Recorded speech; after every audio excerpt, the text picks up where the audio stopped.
ibukmu ki aku wedi mergo sing tak jak bareng rekoso ku ya butuhi kae. Nggih. Sebelahmu lho, mbokmu. Inggih, Pak. Heeh, aku dadi serawani karo mbokmu ki serawani nyembah aku. Berarti suami takut istri.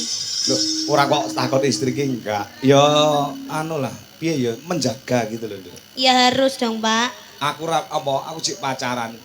Omong takok ibumu, kere aku cik. Mobil ki lho sing dandakne ya mbokmu kuwi sing ngiseni bengi ya kuwi gek kuwi sedan towek ngono modele. Dingge mlaku sekilo ki bane arep cepot. Kuwi sing dandakne ya mbokmu kuwi kaya ngono kuwi rekas aku karo mbok Endise. Nggih, alhamdulillah itu namanya pasangan yang sejati. Susah seneng itu dilakoni bareng-bareng gitu, Pak. Bener. Saiki ngugarek ngunduwe, Pak. Berarti jenengan riyen kan mobilnya kan tasik sedan etek-etek. Lah sakniki lan jenengan nggih pun gadah Velfire. Alphard. Alah. Pun gadah bis. Heeh. Bis tapi trocoh nduk bis.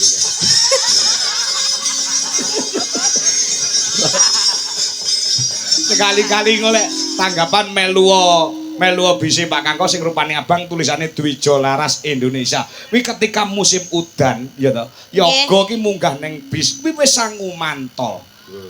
Ketika udan bres kuwi kaya udane dadi mantolan kae.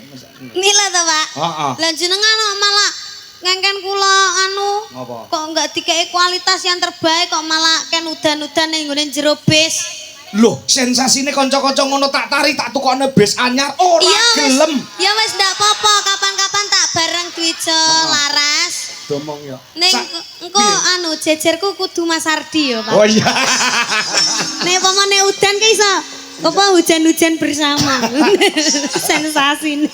Oh tenan kok kanca-kanca ki lho seksine kabeh ki lho cek bis iki tak dol tak tukone anyar. Wes mboten sah. Ini ki mawon pun iki. Bis sak dunia sing enek sing iso ngeten iki ajaib ya mau Dwijo Laras Indonesia. Alah nggih mboten apa-apa, Pak. Riyen Mayangkara nggih ngoten niku, Pak. Apa iya? Babate pertama Mayangkara niku nggih ngoten niku. Heeh. Gadah helep to. Helepe niku warnane ijo. Ijo. Nggih metu air terjune ngoten niku. Heeh iya. Nggih AC-ne mboten kenging, Pak nggih niku wis dukipun dipun. Oh panas no ya. Nggih. Heeh. AC niki kena nduk lek Dwijo Laras Indonesia. Lah ketika AC mati ngerti ra? Mboten. Wah, kanca-kanca lek AC lek mesti nek trouble to. Nggih. Lek AC mati ki do nyetori bareng di dalam bis seperti di neraka. Ngono kuwi. Ngono kuwi lek do nyetori iki Gek bareng sak rombongan tak delok kabeh. Terus tak jawab sitok-sitok. Tak jawab sitok-sitok. Pripun? Nek pengen adem bisi lebokno Indomaret. Ya jisan kono aku. Ya wis kepengalaman nek awakmu saiki kaya ngono ki, bapak ki wis ora kaget. Mergo kowe wis cilik ki wis munggah ning panggunge wayang. Nggih, Pak. Saiki kaya dene sinden sing sapa to? Wong sak dunia ki sing ora ngerti karo Niken Salindri. Aku ki melu bangga lho Nok Cahayu. Nggih, Pak. Kula nggih derek bunga saged derek Dwijo Laras sakniki nek riyen kan dereng saged napa derek Dwijo Laras to. Alhamdulillah saged dadi krune sakniki. Wah, dadi kru tetap ya. Kowe ya seragame padha ya? Iya. Ya kru wayangan Dwijo Laras tok lho sing seragame padha iki aku, Pak. Nyapa kok iso ngono nyapa? Memprioritaskan. Artinya kalau memprioritaskan kan berarti kan sayang, Pak. Iya, betul. Berarti kan saking sayange kula kalih panjenengan kalih Bu Dwi sampai kula rewangi niki kan asine kan derenge limbukan, kula kan pun dugi to. Iya. Pun damel kebaya warna ijo. Ijo. Asine niku. Terus kula niku pengene pengen seragam, nggih pun kula seragam. Seragam padha blek. Jan, iki wis seragam ngene iki jenenge rombongan iki kudune bayarane ya padha karo sinden-sinden liyane. Enggak padha, Pak. Enggak padha ya kuwi? Enggak padha, Pak. Enggak padha, Pak. Protes ae. Wah, ning sepanduke tulisane bintang tamu kok. Oh iya. Kudune iki pomong kowe seragam beda ki ya ora apa-apa kok, Nduk. Ning saka tresnamu karo ibumu, tresnamu karo Dwijo Laras Indonesia, kowe gelem seragam, gelem padha karo kancane. Mula kanca-kanca tepuk tangan buat Niken Salindri yang luar biasa. Nah, makasih ya Nok Cahayu. Nggih, Pak. Ya, tenan muga-muga mahmudang dadi So nek kowe Amin. mau duadi muagong magrong, wong lanang arep rabi karo kowe utawa rabi karo kowe mesti mikir sik lek arep nakal. Wah, bojoku kowe wis duwe omah duwe kaya ngene lek arep nakal. Nggih. Alhamdulillah niku rumah yang keempat, Pak. Wah, omahmu wis papat. Nggih. Masalah kanca kuwi rumah sitok irung duwe lho. Iya, rumah sitok. Sertifikate iki ning kadol, ning anu ning bank. Ya, iya. Rumah keempat ya, no. Nggih. Luar biasa. Senengno wong tuamu, senengno awakmu, senengno keluargamu. Sakwise kuwi nyenengke wong sakmene mbiyen. Nggih. Kowe nembang klasik apa? Manut aku. Jineman apa? Jineman nggih, Pak. Jineman apa? Jineman gendro. Gendro oke. Nah, gendro.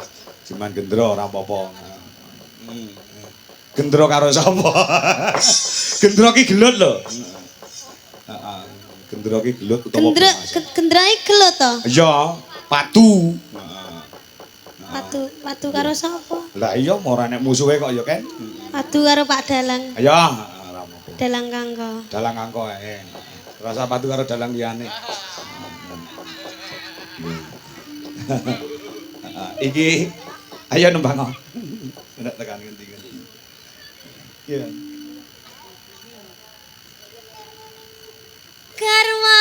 Garwana tamanda raka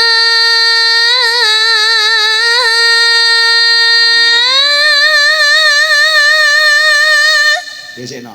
Iki enek sing lungguh iki kancamu. nggih niku Ayo, rencang kula SMP. Heeh. Kula SMP 6, Heeh. niki SMP 8. Ning nggih sami-sami Kediri riyen nate lomba niku bareng nggih Lomba? kalih niki. Oh, sapa jenenge? Lomba pedalangan. Jenenge sapa lali aku. Sapa jenengmu? Karo kancane kok lali. Kenanga, Pak. Kenanga, Iya. arep muni gerhana aku. Kenanga bae. Engko kan nembang ya iki kan. Dadi lomba dalang apa lomba nembang apa lomba maca pat? Lomba enten dalang bocah, festival dalang bocah niku lho, Pak. Terus Awakmu yo dalang berarti. mboten kula dadi sindene. Oh, dadi sindene. Nggih, kalih napa? Sing ngresiki terop. Heeh, sik tak takonane sik. Sapa mau? Nggih, kula kenanga, Pak. Kenanga. Nggih. Koncone sak baraan iki Salindri. Nggih, satu baraan. Sak baraan biyen sampean Nggih. dalang. Boten Terus sami kula nggih. nyinden padha nyindeni. Nggih, sami. Usung genjot, Pak. Kenanga yo. Awakmu kok mripate sipit apa keturunan Cina? Boten. Oh, tak kira keturunane Nyang Pekju. Nah, mengko nembang ya nak kenanga. Nggih, Pak. Nah, mau lak melu nembang nek kene sore mau to? Nggih. Wah, jan Kediri rumah saku anggar metu ki sinden mesti apik-apik. Ana Niken Salindri, ana terus apa Lintang Kairo, ana iki. Wah, Enten sinden sing sae malih, Pak. sapa? Putri Patricia. Sapa kuwi? Oh, alah Putri to. Putri kayak penyanyi kamar mandi nek kae. Iya. Yo, diteruske sik. Yo, kaya ngono. Kula ngerpek nggih, Pak. Ora apa-apa. Ilaske wae. Yo.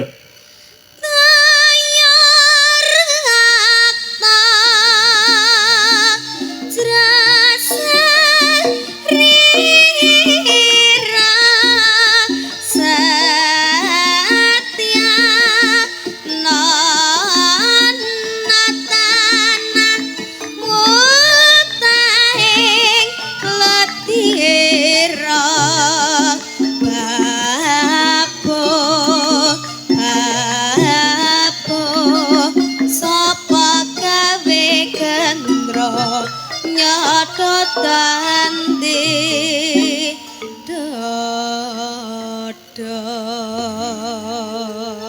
dibuktikan ke khalayak ramai bahwasanya Niken Salindri ora mung lagu-lagu saiki utawa lagu-lagu sing berbau musik ning nyatane klasik barang dipangan. Wo ngono ya ganti lanjutke sik. Nah, ya nak.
sandang pangane mbak aja cawe-cawe rawurung dadi gawe mbak mikir wae dhewe wangise tele-tele minta mreng yang suksma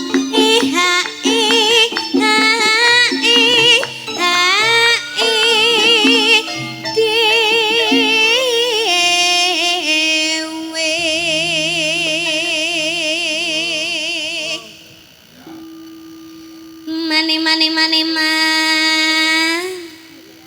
tak eman ora kena wis ayo gandengan kanca la iki rasakno nafsu kang otot sirna tanpa kotra wong kang pindho drupek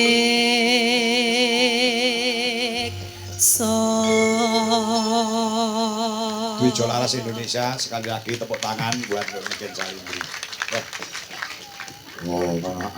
Kabeh iki do ngerti isane Niken Salindri iki meni bangsa lagu, bangsa lestari, lamunan, sigar. Ya, terus lagu apa kae Lintang Alian. Oh, ngono. Lintang Asmara. Lah iya, asmarane ora ketekan terus alian golek asmara liyane. Ya. Oh iya. Iya. Iki lho. Pancen sing aja aku kepengin nodi sepira kewasisane, sepira kepinterane, perbendarane lelagon. Ya nyatane kon jineman gendro ya. Iso teman. Heeh. Ya masku dhewe ngono. Ya apa duwe. Ayo, luar biasa. Ya, Yo nak, ganti anu, iki kenangan iki mau coba. Iki mergo pamundhut pirang-pirang. Iki saking panitia nyuwun lagu sigar, saking Pak Kades Supardi nyuwun lagu lamunan. Ya, Engko diaturke ya, iki saya mau request lagu Podang Kuning Gubuk Asmara sing nyembang Niken Salindri saking Pak Budiono dan teman-teman terima kasih. Ya uga iki dimonitor karo Putra Sinuwun ing Kraton Surakarta menjadi Gusti Pangeran Haryo Benowo. Ya kula menyimak Dik. Ya salam genduk Niken Salindri. Wingi bar nyendeni Gustine Niken Salindri. Ya. Uga Mbak Santi utawa Bu Santi ingkang wonten ing Jakarta ugi monitor anak wedok. Wah, ngono. Ya. Ya, Nduk, Ken. Ayo, Ken. Munggah kene, Ken. Ayo, Ken. Niki jumeneng, Pak. Kene ya. Nah, iki yo bibit unggul Kediri no. Oh, ngono. Ya, kene. Ya. Kenangan ngendi? Omahe ngendi omahe? Omahe Mas sampeyan ngendi? Kula griyane Campurraja Lirboyo. Lirboyo. Nggih. Oh, saiki kelas pinten? Sakniki kelas tunggal SMA. Oh, SMA-ne padha niken ora? Sanes. Niken SMA 8, kula SMA 7. Wow, cek akeh niken berarti. Nggih. Ya. Oh, no. Nembian SMP-ne ngendi sampean? Kula SMP 8 nggih. SMP 8. Nggih. Nah, iki terus ning SMA 7. Nggih, SMA 7. Oh, lek niken lek SMA-ne 6 ya. 6 ya kan? 8. SMP 6. SMP 6. Gurumu jenenge Pak Tohir to? Hafal aku karo gurumu. Iya. Ya. Saiki ning SMA kok ora mbacutke ning SMKI no.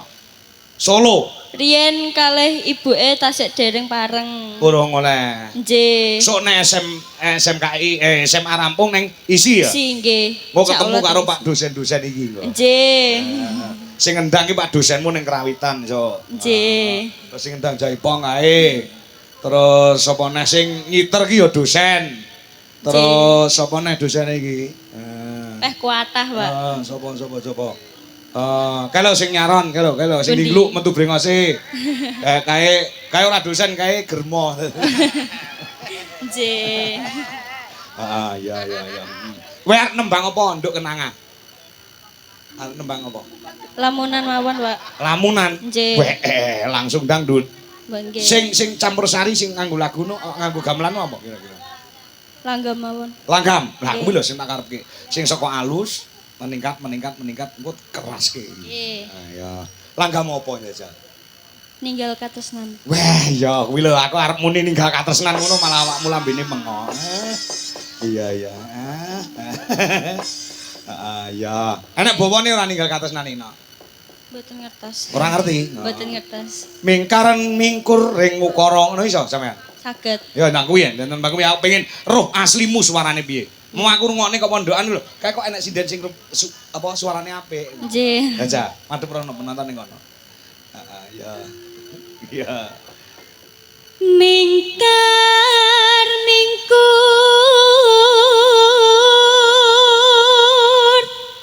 ing ukara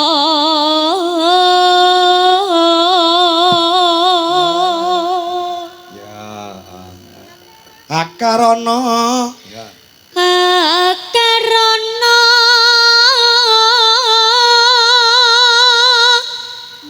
karenan marati siwi Ya. Sinawong sinawang resmine kidung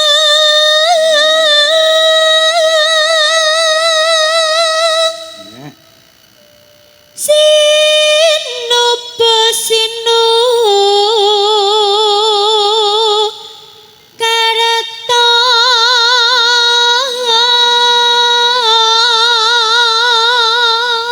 Mreker tarata.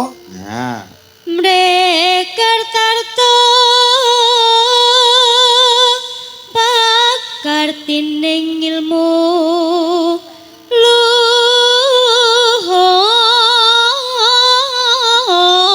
luhur Kang tumrap neng kang tumrap ning tanah Jawa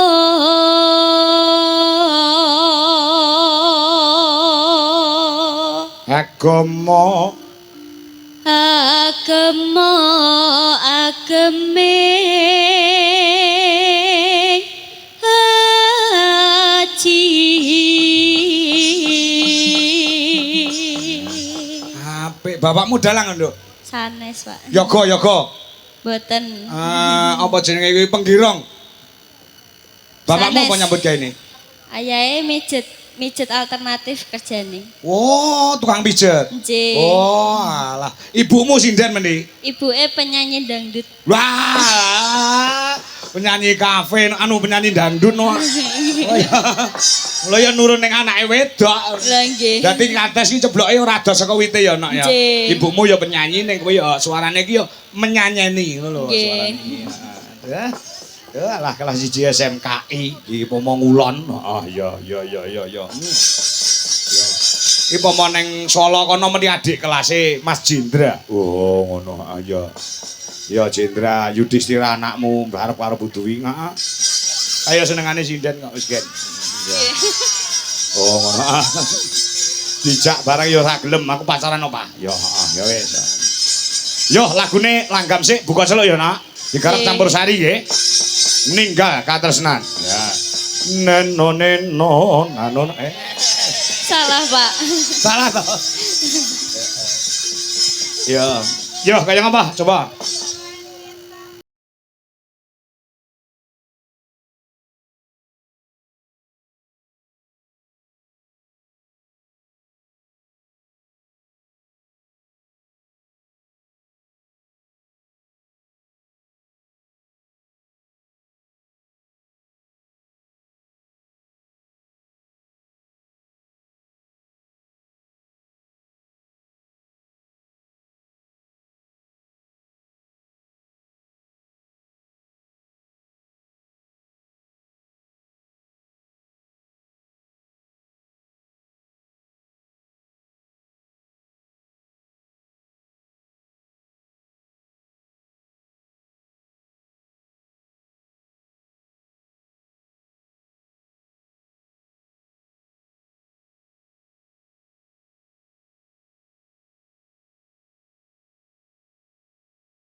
masuk. Satu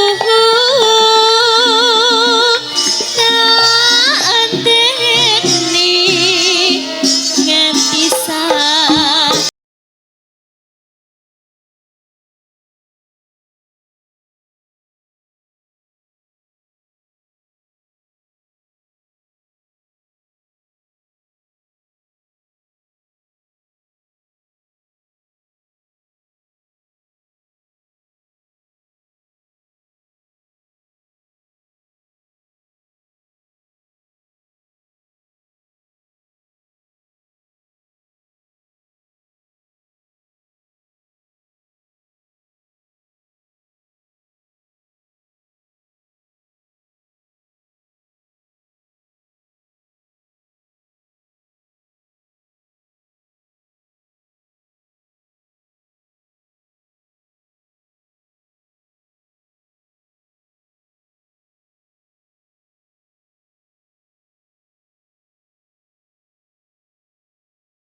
Makasih Cahayu. sami-sami Romo. Nyono sesuk nggih sanggup mlangkat sekolah. Alhamdulillah matur nuwun Romo. Nah, kene salim karo bapak sih. Bapak Pucung, Bapak Pucung. Apa? Sindenku rasa do protes. Wong kene digawe 100 kok sindene do protes. Oh, ngono ya. Nggo spirit ya, nggo nyemangati bocah men saya gelem leh ngrungkepi marang budaya, ora isin lamun to dilairke dadi bocah milenial ning geluti marang budaya Jawa. Oh, ngono ya. Ya ngestoke dawuh. Nduk kenangan, terima kasih semangat sok dinteni Pak dosen-dosenmu. Ya, Pak dosen Sri Eka Widodo, Pak dosen Guruh Purba.